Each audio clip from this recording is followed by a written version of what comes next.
Come in. Hello there, you amazing person. My name is Rob. I'm the Man of Gaming Guy, and today we're going to be playing a bit of automation and BeamNG. We're going to build a car in one game and export it to another and drive around like a complete lunatic, because that's what we like to do. I'd just like to first of all make a public announcement. I'm very sorry for last week. I've not made many car videos. I have posted some other games, but I also have been trying to make a car that was very, very tiny. Like this one. This one's very tiny, but I made one even tinier, and it was really good. But BeamNG said no. So there's a little bit more chat about that later on in the video. And I don't want to upset you about too much. So let's crack on. Let's jump into automation, shall we? Where we're going to be taking a deep dive into the car I built, which is very small. I call it Tiny Tim. It's a little white car. And, well, you'll see in the stats how mental it is. That's for sure. Please like and subscribe.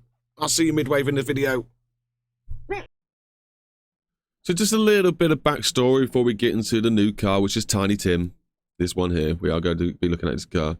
I just want to say apologies for this last week. I've had barely any cars come up to you. It's not like I don't make cars. Look, there's loads of cars being made. The problem is I was trying to make a ridiculously small car that was ridiculously fast and rapid and fun to drive. I even made one that looked pretty cool. You know, this thing here. Look at it. Look how happy it looks. This thing... was it this one? One of these two does 0 to 62 miles an hour in 1.9 seconds. It was going to be super crazy. It did the automation test track in 1 minute 37 seconds. But when I spawn it into the game, the tires just blow up, unfortunately. I've got the rear ones not to blow up anymore, but the front ones blow up. So I just gave up on it and started a new car. I did this very... Wait, that's a different one. So, did I start with this one? I think I might start with this one at the beginning of the week. So 1, 2, 3, 4, 5, 6 cars. This one's not a shambles. This is a nice car. This was probably what you're going to see next in the next video. But yeah, I did 6 cars. They all just blew up in the end when I put them in BeamNG. They don't like the wheels. I think maybe because they're clipping through the bodies. I don't know. Because you want biggish wheels on these little cars. So you can put some sort of brakes on them. Because you're doing like 300 miles an hour. You want some brakes. But yeah, that's it, people. I'll see you in automation now. Sorry again for the lack of car content. Right then, this is automation, and this is the car. Let's have a deep dive into this little star. I don't know why I had to make that rhyme, but it came in my head, so I did it. No interior, by the way, just to let you know, spoiler alert, no interior, blacked out windows. It's a really crazy car. I might finish it off and put it in a repository. Not sure. You guys let me know if I should or not. If you really want to have a play, I'll finish it off and I'll put it on there. But yeah, this is the car, a little close up, because you don't get to see it as well in other areas. That's the back. There's the beautiful side. I like this little touch here. I don't know if you guys have seen this. I pretend it's like a little push button that's like a fancy doorknob rather than having like your standard handles. I think it looks quite cool. Let me know what you think. I think this little bit of the front area looks okay-ish. The headlights were helped, so I just stuck some pop-ups. Yeah, that's the... I love the rims. The rims are pretty cool. I've got them pretty nice. So yeah, let's have a little deep dive into this car. First of all, the engine selection. The engine we went for is a V6 magnesium block with a 2.8... Sorry, I make myself laugh sometimes. It's got a 2.8 litre dual overhead cam with 4 valves. So what is that? Oh my god. 32 valves? It's 32 valves? Piston, bing-ba-bob. Yeah, we're making 600 brake horsepower, 428 newton-meters torque. We still kept our 100% throttle response. I don't think that's a percent. I think it's just a random number they come up with, because you can go above 100. Quality is 15 and 15 all the way through, people. I'll just let you know now. I didn't change anything with that one. Crank is bullet steel heavy. Cam rods are titanium. Pistons are forged light. And harmonic dampener is down right to the very lowest, which is good. I could probably get a little bit more juice if I put some harmonic dampener and give it a bit more pressure and things. It does say it will rev up to 11,000, but I'm pretty sure if I start peaking more on this, it just dips, and then we need more tuning. But for now, 600 brake horsepower is pretty nice, and it's a pretty reliable, stress-free engine. It's pretty happy. So we're going to keep it as it is. It's also naturally aspirated. There's a little spoil there. So there's no turbo. You can probably tell that from there being no crazy torque curve on there. 15 ratio compression stuff, which is pretty damn high compression, which gives us a nice low end and good throttle response torqueness. Cam profiles at 55. It can go a bit higher if I wanted to, and that would induce some more, would it? Yeah, it would give us a little bit more torque, but it would bring this down, which is at 1300. This is a nice spot. This is where I call my rev limiter. This not rev limiter, idle. This is where I call my idle. So it's idle at about 1300, which is a nice spot to be about, really. Anywhere around 1000 to 1500 is okay. Springs and lifters are pretty low, so that's pretty good for weight. VBL profile is cranked right up. We got the exhaust, that's the yellow line, that's matching there. And the headers, and they're actually quite restricted. We can probably get a little bit more juice out of this engine if I really wanted to, just to let you know. It's revving to 10,000 revs per minute. No turbo. Injection direct. Configuration is per cylinder. It's a race intake manifold, and that's cranked right up to the max. Okay. Fair enough. I'm pretty sure if I go down, that'll make it... Oh, when it go up? I'm pretty sure it goes lower, doesn't it? Let me just see what it does. Yeah, so I can do with a smaller manifold, but it will reduce the high end, but give us a little bit more in the middle. Worth considering. I could also put more crazy fuel through this, which would then give us also more horsepower if I wanted to. Headers are tubular race. The header size is here. Maybe that's why I've done that, to match them with the headers. You never know. Dual exhaust, a bypass on that one. 50 millimeters each. It's 5 centimeters. So it's quite a big hole, really. Still, captive converter always with a high flow freeway, and we got no mufflers on there, so it's just complete straight through on the mufflers. There's the engine. Looks quite cool. Quite a baby V6 if you think about it. V6 is not normally around 2.5 litres. They're normally double that sort of capacity. But I thought it'd be quite funny to stick a V6 in such a tiny little car. So yeah, there's all your facts and your compressions and all that sort of stuff. If you wish to pause and take a deeper dive, feel free. But why is this different to what it should be? So I'm getting distracted myself now. Yep, stats. All sorts of stats down there. Let's move on to the underneath of the car, shall we? So there's the body we picked. A Keymore 1972 coupe. So is that a K car then? Is that what it says? K. It's like a little K car with a V6 engine in it. These things normally have like 0.6 litre engines in it. I put a 2.8 litre engine in it. That sounds logical. So most of the weight of this car probably is the engine. Let's face it. Come on, let's keep going. Yeah, white paint job. Now, I always tell you what I've done in here. I put a splitter on and a little vent hole. That's 2 front downforce. And I put a big fat diffuser and a wing. So that's 2 rear downforce. And then some cool interior and trims and stuff. It takes me ages to do this. I would love to show you the time lapse of me building these, but my computer does not hold that much space at the moment. Next month, I'll have a new computer and about 3 terabytes of space. So maybe I'll start doing my time lapses, but there'll probably be a different video rather than inside these ones, because otherwise these videos will be ridiculously long. We're trying to keep these ones around 15 to 20 minutes, trying. Right. Drive type, all-wheel drive, manual 6-speed. Now, I've got this as 65 in the rear, and it will do wheelies off the start line. And it also, when you put your foot down a bit too much in the corners, it will lift the front end up. So I probably should change the split on this. So if you guys want this car, I will tune it up maybe with even more horsepower and a bit better power distribution, so it's not so deadly in the corners, as you'll see later on. 2.2 seconds, 0 to 60, 2 miles per hour. So that's pretty damn fast. The thing is, though, we need 2 graphs. I want a 0 to 60 and I want a 0 to 100 miles per hour. I want that one in there as well. Because I'm sure this one does 0 to 100 miles per hour in about 3 seconds. I would not be shocked. 3.5 seconds, something like that. You'll be doing 100 miles an hour. It is super fast. We got 264 miles per hour top speed and a clutch race LSD differential. And like I said, the power split is 65 to the rear. It needs to be changed. That quality is 15/15 throughout, by the way, and everything. Put semi-slicks on this one. Radial semi-slick tires. We've got 190s, which is quite huge for such a tiny car. But it is stuck really far out. So, you know, it doesn't look too bad. It works. We're happy with it.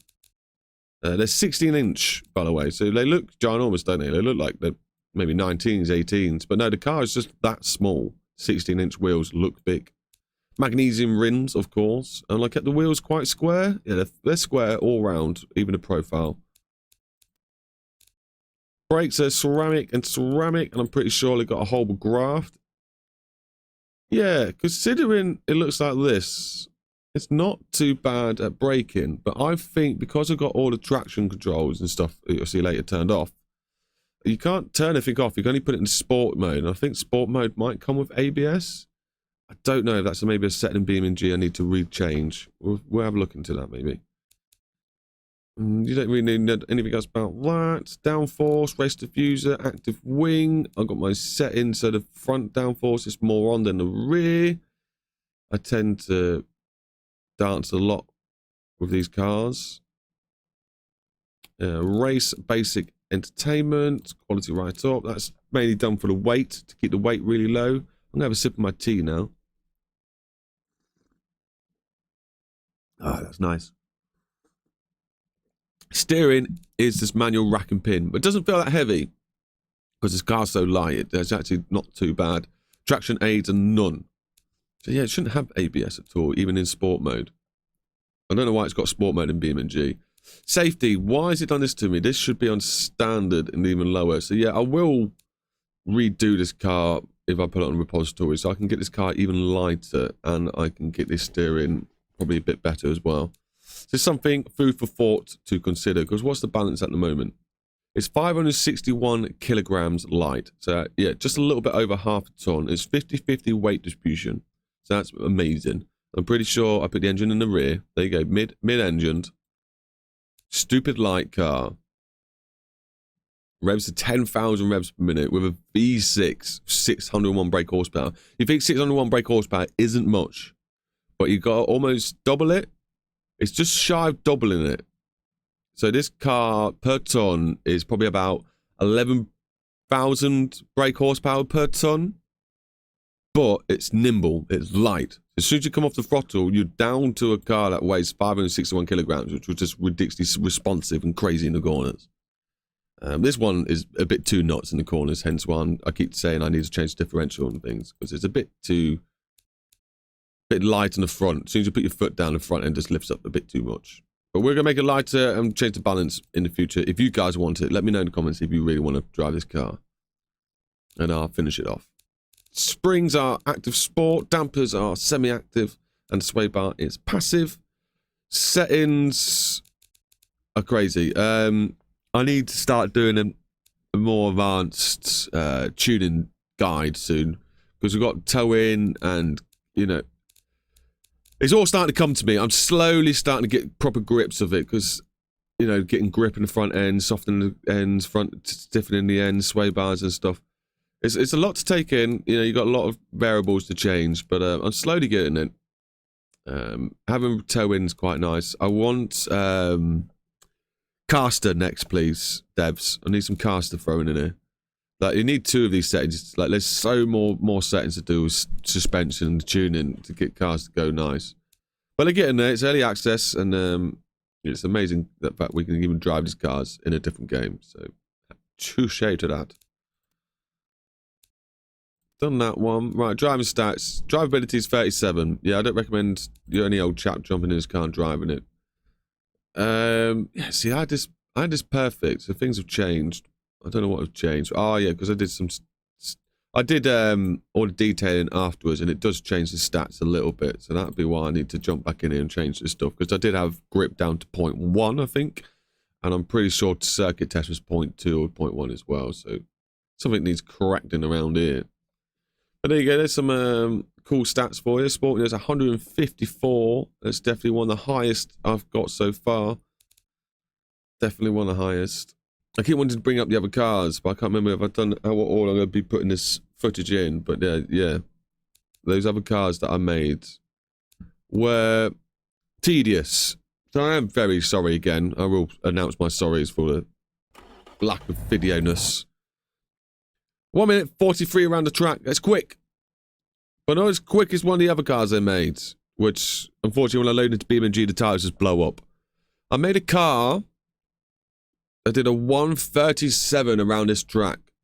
It was doing 0 to 62 miles per hour in 1.9 seconds. This thing was going to be amazing, but I could not get it to work in BeamNG. It just kept blowing up the wheels. So yeah, very sad. I might just have to try and put really small wheels and recalibrate all the steerings and that. But yeah, it would have been really good fun. Really good fun. Anyway, I'm going to throw you over to Post Rob now. All right.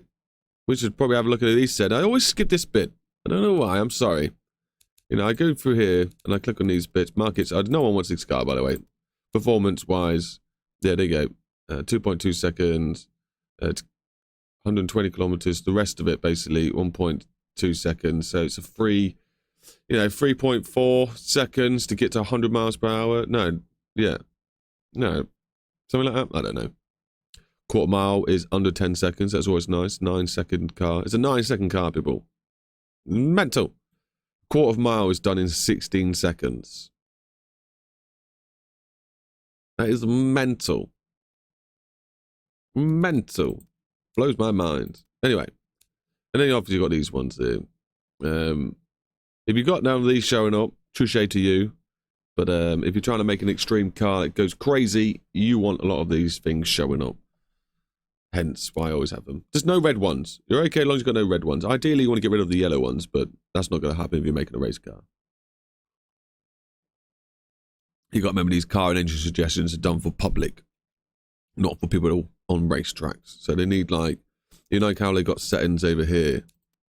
And you got drivability and sportiness. They need like market, race market, like different markets basically. Same way I did these markets. I suppose I got the GT market, GT Touring, GT Premium, but you know, why would Tiny Tim not be in any of these categories? Surely it should be. There's no real weakness and compromise in this. I don't know why. Maybe because it costs so much to build? I don't know. They're silly for not wanting it. But yeah, let's go over to Post Rob now. It's me again, midway in the video, just before we jump into BeamNG. I hope you jived. I hope you jived, people. I hope you enjoyed the automation part of the section. We're going to be jumping over to BeamNG now, where I've actually made my own custom UK map, and we'll be driving on the bypass bit of it, I like to call it. A few roundabouts, a few straights, a few bumpy hilly bits, and some traffic. My potato PC can only handle about 8 cars, so I got 8 cars and spawn on rotation on this one. Just in case you're wondering, where's all the cars? My PC can't handle it, basically.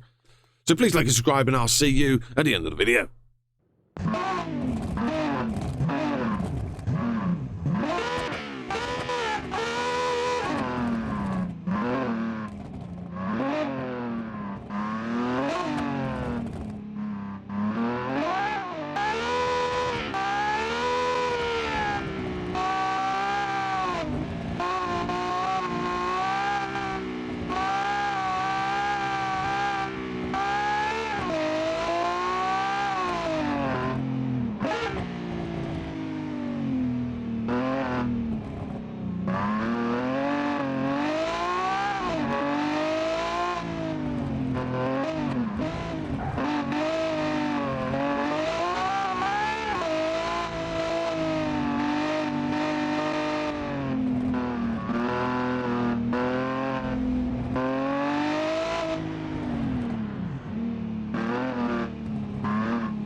So there you have it, ladies and gentlemen. My little short film of the nutter Tiny Tim. What do you think? Do you want this car yourself? Shall I finish it off and put it in the repository? I am going to be spending today putting on about 3, maybe 4 cars into a repository, so you have to keep an eye on that for the next week. There's also about 7 other cars I've already got on there. Keep an eye out in descriptions and things for my links. I know there's definitely some on my channel somewhere, maybe in the community post. And go have a little play for some of the cars I've made. Apart from that, I hopefully see you guys in the next video. Keep it real, stay safe, and share the love. Bye!